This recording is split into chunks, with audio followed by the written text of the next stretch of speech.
Il était plus attendu que Michael Jordan. Aujourd'hui, il l'a peut-être commence à Akron, dans l'Ohio.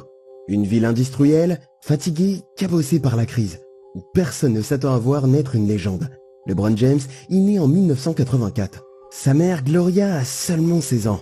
Elle l'élève seule, enchaînant les petits boulots, les déménagements, les galères. Et je vais pas te faire un dessin, mais pendant des années, LeBron vit dans l'instabilité.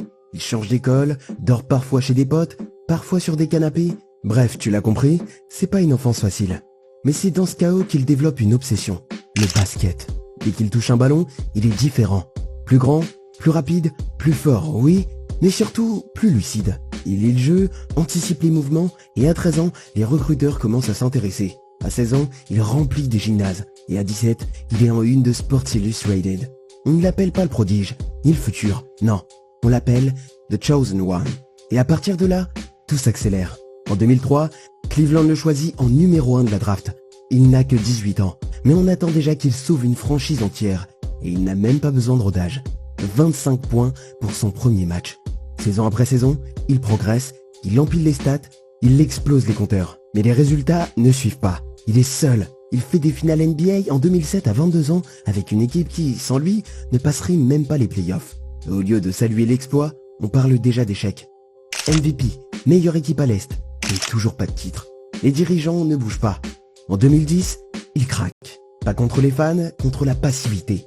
Il annonce son départ en direct. Il part à Miami. Et d'un coup, son maillot est brûlé, le proprio des Cavs l'insulte publiquement. Lui, il ne répond pas. Il bosse. À Miami, il apprend. Aux côtés de Wade et Bosh, il entre dans une nouvelle dimension. Mais la pression est immédiate. Et la première saison se termine par une finale perdue contre Dallas. LeBron est critiqué comme jamais. Et c'est là qu'il grandit. Il change, il revient plus concentré, plus mature. En 2012 et 2013, il gagne 2 bagues, 2 titres de MVP, 2 saisons de domination. Il ferme des bouches, il devient ce qu'on attendait de lui depuis toujours. Puis en 2014, il revient à Cleveland. Il veut ramener un titre à sa ville. Il monte une équipe avec Kyrie et Kevin Love. Les premières finales sont une boucherie.